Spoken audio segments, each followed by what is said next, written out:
দুদিনত নৃশংস হত্যাকাণ্ড নিজ বাসগৃহত উদ্ধাৰ এগৰাকী মহিলাৰ মৃতদেহ মৃত মহিলাগৰাকীৰ ডিঙিত আঘাতৰ চিন স্পষ্ট হত্যাৰ বলি হোৱা মহিলাগৰাকীৰ নাম অন্দা মাৰাক মৃত মহিলাগৰাকীৰ স্বামী নিজ বাসগৃহৰ পৰা কন্যা সন্তানেটিক লৈ পলায়নৰ সন্দেহ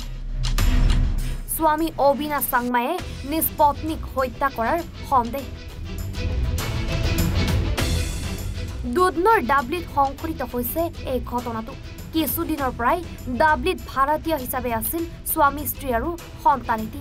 ঘটনাস্থলীত আৰক্ষী উপস্থিত হৈ তদন্ত আৰম্ভ কৰিছে কি হল মানে আমাৰ হল ইটো বাইদেউৰ ঘৰ মাটিটো তো চোৱা চিতাখিনি প্ৰায় মই কৰি থকাৰ আছে বাইদেউ থাকে হেৰি নংপুত তো ইহঁতে ভাড়াতি আহিল মানে জয়ৰাজ নামৰ মানুহজনে আছে ইয়াতে আছে মানে এই জয়ৰাজৰ চিনাকি থ্ৰুদি ইটো ভাড়াত দিয়ক আছে ইটো ৰুম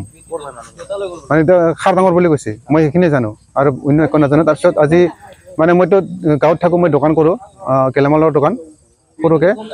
তো মই দোকানত আছোঁ চলঠেং নামৰ মানুহ এজন মোৰ চিনাকি হেৰি পিলপিলি ড্ৰাইভাৰ পিলপিলি চলাই সিয়ে মানে মোক প্ৰথম খবৰ দিলে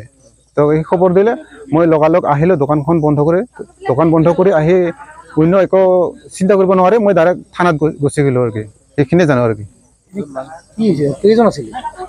হা তাহাঁতৰ ফেমিলি কেইজন আছিল ফেমিলি সিহঁতে এটা হাজবেণ্ড ৱাইফ আৰু সৰু এটা ছোৱালী আছিলে ক'ত গ'ল বাচ্ছা বাচ্ছাটো মই আহি দেখা নাই আকৌ বাচ্ছাও দেখা নাই তাৰ হাজবেণ্ডকো দেখা নাই মানে গলে চিপি মাৰিছে নাই নাই মই সেইবিলাকতো একো গম পোৱা নাই মই খালি ওচৰ চুবুৰীয়াখিনি মানুহখিনি গেডাৰিং হৈছে